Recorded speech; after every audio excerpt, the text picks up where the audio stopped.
Bismillahirrahmanirrahim. Assalamualaikum warahmatullahi wabarakatuh. Bertemu lagi dengan saya, Miranti Handayani, dalam mata kuliah Akuntansi Manajemen.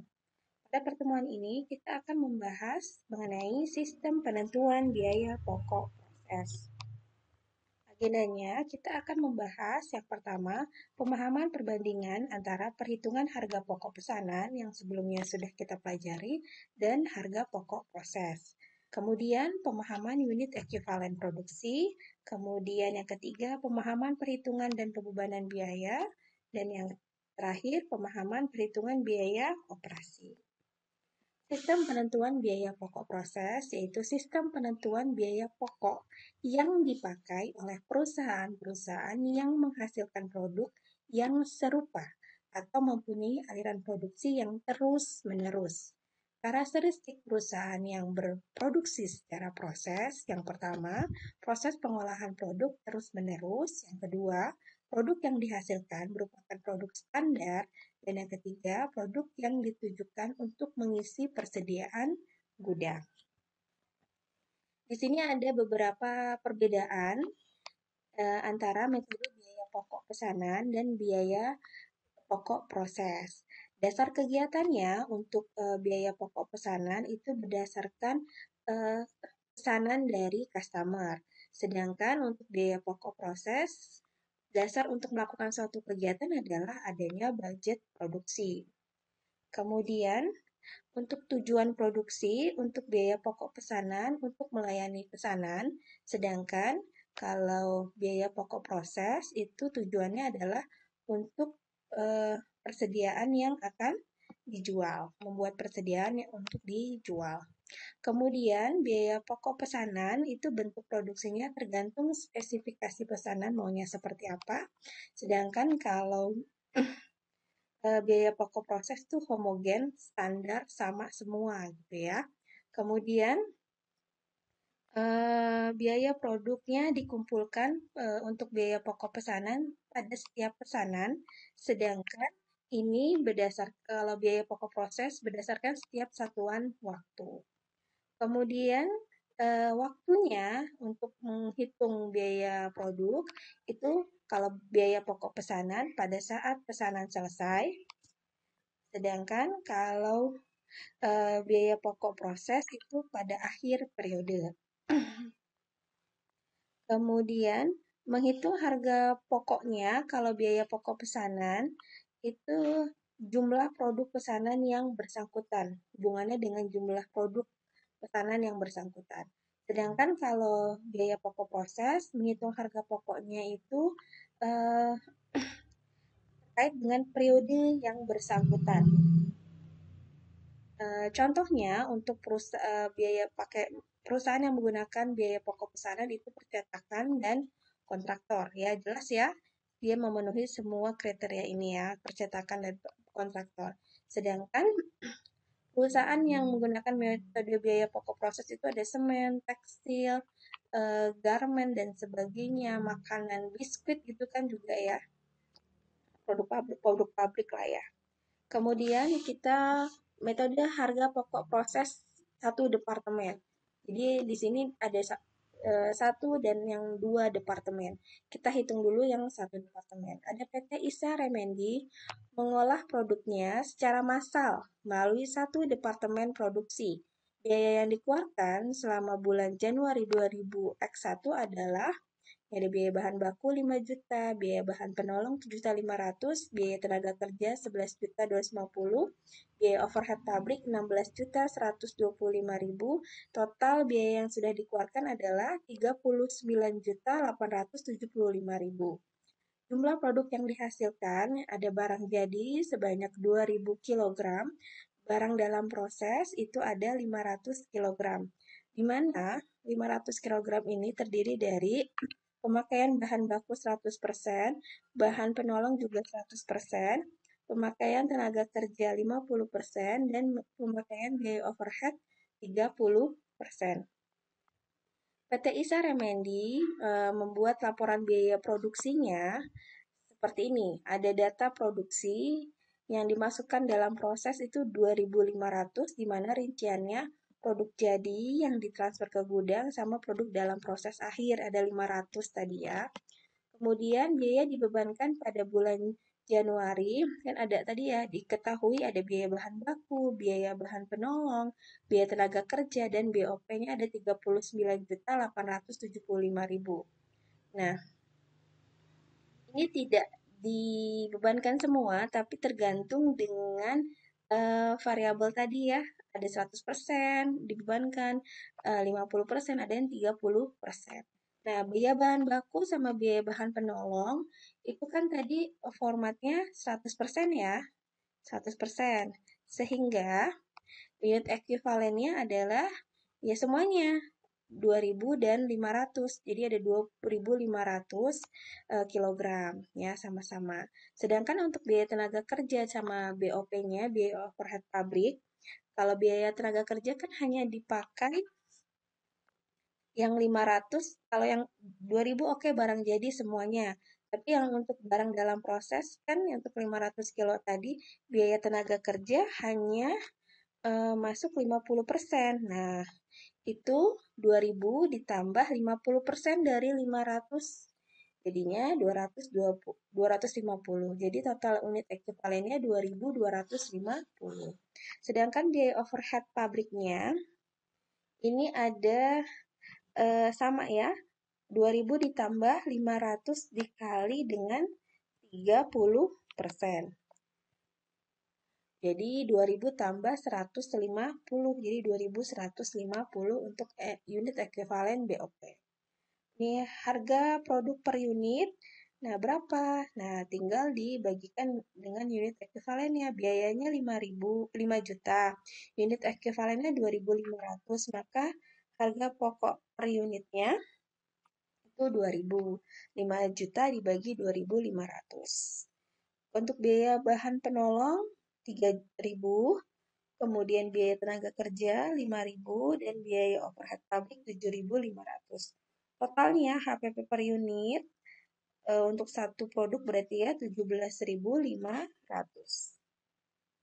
Ini perhitungan biaya dan unit ekuivalennya. Harga pokok produk jadi yang ditransfer ke gudang tadi ada 2.000 kilogram ini ya. 2.000 kilogram dikalikan dengan harga pokok per unit 17.500, maka harga pokok produk jadinya ada 35 juta. Kemudian untuk harga pokok produk dalam proses akhir ini berapa tadi? Ada 500 kilogram. Nah, dikalikan dengan persentase yang terpakai untuk 500 kg itu karena barang dalam proses ya. Biaya bahan baku udah 100, bahan penolong 100, bahan tenaga kerja 50, biaya overhead pabrik 30. Kemudian dikalikan dengan unit ekuivalennya tadi ya. 2.000, 3.000, 5.000, dan 7.500. Totalnya untuk harga pokok produk dalam proses akhir itu 4.875.000. Jadi jumlah biaya produksi untuk PT Isara Mendi bulan Januari 2001 itu adalah 39.875.000. Ini tadi yang biaya ekuivalen ya kalau mau detailnya di sini. Setelah membuat perhitungan, kita diminta untuk jurnal. Jurnal yang dibutuhkan ada 6. Yang pertama, pencatatan pemakaian bahan baku itu dengan mendebitkan barang dalam proses bahan baku dan mengkreditkan persediaan bahan baku. Karena bahan bakunya tadi ada 5 juta ya. Kemudian pencatatan pemakaian bahan penolong. Barang dalam proses bahan penolong, kemudian didebit, kemudian yang kreditnya persediaan bahan penolong 7.500.000. Ketiga, pencatatan biaya tenaga kerja, ada barang dalam proses, biaya tenaga kerja didebitkan 11.250 dan mengkreditkan gaji dan upah. Kemudian pencatatan biaya overhead pabrik sama biaya departemen pabrik BOP 16.125, sedangkan itu terdiri dari beberapa rekening yang di akun kredit. Kemudian pencatatan produk selesai. yaitu dengan mendebitkan persediaan dan mengkreditkan barang dalam proses. Kemudian mencatat barang dalam proses akhir, persediaan barang dalam proses akhir di debit, kemudian mengkreditkan barang dalam proses untuk biaya bahan baku, biaya bahan penolong, biaya tenaga kerja, dan biaya overhead pabrik. Nah, ini yang kedua ya, ini metode harga pokok proses dengan dua departemen. Yang tadi kan cuma satu departemen. Ini ada PT Eliona Sari memiliki dua departemen produksi, departemen A dan departemen B. Data produksi dan biaya kedua departemen pada bulan Januari 2000X1 adalah, ini ada departemen A, departemen B, di mana ini ada produknya dalam proses itu 35.000 kilogram. Kemudian ditransfer ke departemen B itu 30.000. Nah, dari sini masuk ke departemen B, tapi dari departemen B proses yang masuk ke gudang hanya 24.000 kilogram, sisanya 6.000 masuk dalam produk dalam proses akhir. Ini 6.000 untuk departemen B, sedangkan departemen A juga dari total 35.000, 30.000 masuk ke departemen B, 5.000-nya produk dalam proses akhir. Kemudian biaya yang dikeluarkan itu ada biaya bahan baku, departemen A 70.000, departemen B tidak ada karena kan yang sudah mengolah di awal departemen A nanti pindah ke departemen B gitu ya. Jadi dia tidak ada biaya bahan baku, biaya tenaga kerja. Ini departemen A 155.000, biaya departemen B 270.000, biaya overhead pabrik untuk departemen A 248, sedangkan departemen B 405.000. Kemudian tingkat penyelesaian barang dalam proses akhir itu biaya bahan baku 100% dipakai, kemudian biaya konversi seperti biaya tenaga kerja dan biaya overhead pabrik itu untuk departemen A hanya 20% dibebankan, departemen B 50%. Unit ekuivalen dari perhitungan harga pokok proses dua departemen itu dengan menghitung pertama unit ekuivalennya, di mana unit produk selesai ditambah persentasi penyelesaian unit dalam proses ya. Jadi tadi kan ada departemen A produk jadinya 30.000. Kemudian dikali 5.000, sisanya dikali 100. Jadi ada 35.000 nih di unit ekuivalennya. Sedangkan untuk tenaga kerja 30.000 ditambah 5.000 kali 20%. Ada 31.000. Terus biaya overhead pabrik ada 30.000. Kemudian yang tadi barang dalam prosesnya 5.000 kali 20%. Hasilnya adalah 31.000. Sedangkan departemen B tadi tidak ada bahan baku ya, maka lanjut langsung ke bahan biaya tenaga kerja.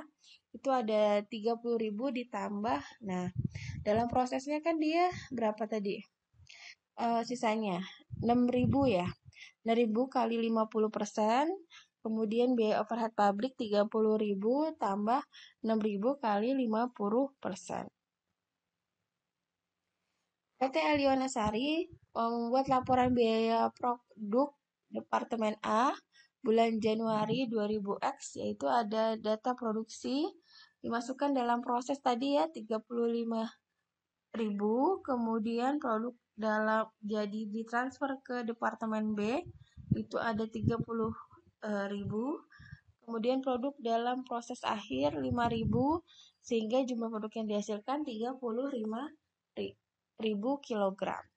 Biaya dibebankan di Departemen A bulan Januari 2000X1 dari biaya bahan baku, biaya tenaga kerja, sama biaya overhead pabrik. Unit ekuivalennya sama kayak tadi ya. Kalau untuk Departemen A ada biaya bahan baku ya, 70.000. Ini 30.000 ditambah 5.000 dikali 100%, 35.000. Atau ini boleh copy aja dari perhitungan yang sebelumnya nih. 35.000, 31.000, 31.000. Ini 27.000, 27.000. HPP-nya jadinya harga pokok produk per unitnya. Jadi untuk A 2000, untuk bahan baku 2002, bahan tenaga kerja 5, biaya overhead pabrik 8. Totalnya harga proses produknya ada 15 unit. Kemudian PT Elinasari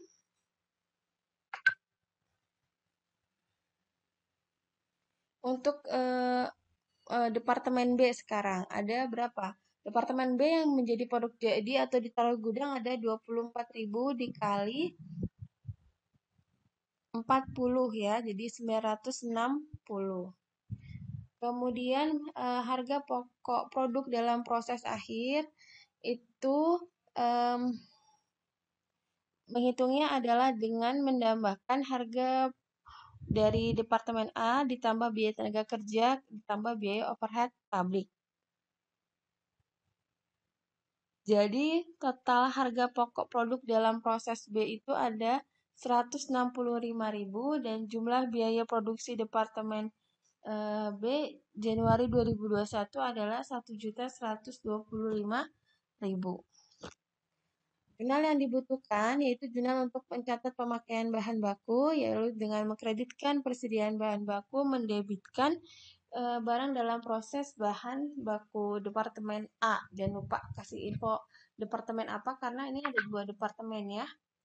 Kemudian pencatatan biaya tenaga kerja itu dengan mengkreditkan gaji dan upah, mendebitkan barang dalam proses biaya tenaga kerja debit A. Kemudian pencatatan biaya overhead pabrik dengan mendebitkan barang dalam proses biaya overhead pabrik Departemen A, mengkreditkan berbagai rekening yang ada hubungannya dengan BOP, biaya overhead pabrik. Nomor 4, catat produk selesai ditransfer ke Departemen B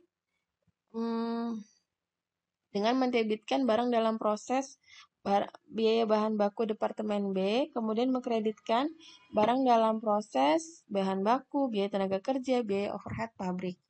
Kemudian yang kelima, mencatat barang dalam proses akhir dengan mendebitkan persediaan barang dalam proses akhir, mengkreditkan barang dalam proses. Setelah kita memahami atas harga pokok produk proses, kita lanjut ke contoh soal ya. Yang pertama, produk yang dihasilkan bersifat homogen, merupakan salah satu ciri dari metode. Kalau homogen berarti sama, cirinya adalah harga pokok proses, yang A ya. Kemudian nomor 2, bentuk produksi dari Mado. Yang kedua, bentuk produksi dari metode biaya pokok pesanan adalah, kalau biaya pokok pesanan, bentuk produksinya adalah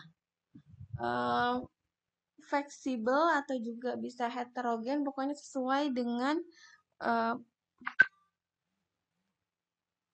requestan si pelanggan.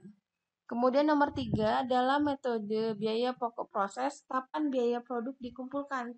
Biaya produk dikumpulkan itu setiap periodenya, bisa 1 tahun, bisa bulanan, tergantung dari kontraknya ya, perjanjiannya.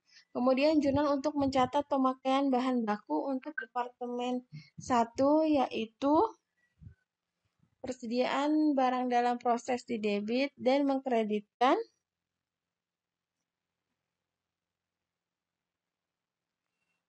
persediaan barang bahan baku. Yang A ya jawabannya nomor 4. Nomor 5, contoh industri yang menggunakan metode biaya pokok proses itu adalah semen ya, manufaktur ya. Demikian yang bisa saya sampaikan terkait mata kuliah akuntansi manajemen. Semoga semuanya paham. Kurangnya dari saya mohon maaf. Sampai ketemu lagi di lain kesempatan. Wassalamualaikum warahmatullahi wabarakatuh.